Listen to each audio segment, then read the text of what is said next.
எனக்கு கூட அந்த ரைட்னா ரொம்ப பிடிக்கும். ஏய் சாதாரண குட்டி பசங்களா கொஞ்சம் இங்க பாருங்க. இவங்க பிரபலமான ஷின்சான். என்னப்பா? அப்புறம் இது வந்து இவருடைய வேலைக்காரையில ஒரு சேவகன். நீங்க இந்த இடத்துல விளையாட தான் வந்திருக்கீங்களா?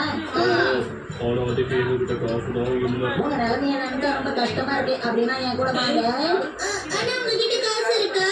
ஏன்னா இப்படி சொல்லிட்டீங்க? என் அரண்மனை பூரா காசா கொட்டி கிடக்கு. இந்த பையன் எங்க இருந்து வந்திருக்கான்னு தெரியல. ஆனா ரொம்ப வினோதமானவன் மட்டும் தெரியுது. ஆனா வினோதமும் ஆச்சரியமும் நிறைஞ்சவன். இது பாருங்க, நம்ம முதல்ல அரண்மனைக்கு போனோம். இது மட்டும் உங்க அம்மா அப்பாவுக்கு தெரிஞ்சதுன்னா? சரி, இவங்களுக்கு டிக்கெட் எடுத்துக்க. அப்படியே நம்ம 2 பேருக்கும் சேர்த்து எடுத்துட்டு வா சேவகா. நான் ஒண்ணு இந்த மாதிரி வேலையெல்லாம் செய்ய மாட்டேன். ஓ அப்படிங்களா டிரைவரே? நீ அரண்மனையில ஒளிச்சு வச்சிருக்கிற மொய்பி டால் விஷயத்தை எல்லாருக்கிட்டயே சொன்னாங்க என்ன ஆகும்னு தெரியும்ல? இல்ல, வேண்டாம் வேண்டாம் வேண்டாம். நீங்க சொல்றபடியே செய்றேன்.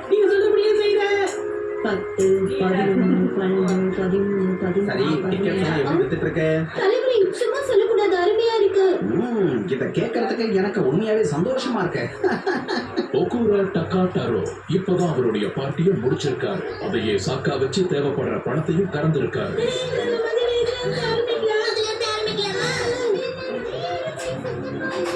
அது ரொம்ப நல்லா இருக்கும். அது மதியா நான் அதுல போக ஆசையா இருக்கேன். முடியவே முடியாது. அது ரொம்ப ஆபத்தானது. நீ அதுல போக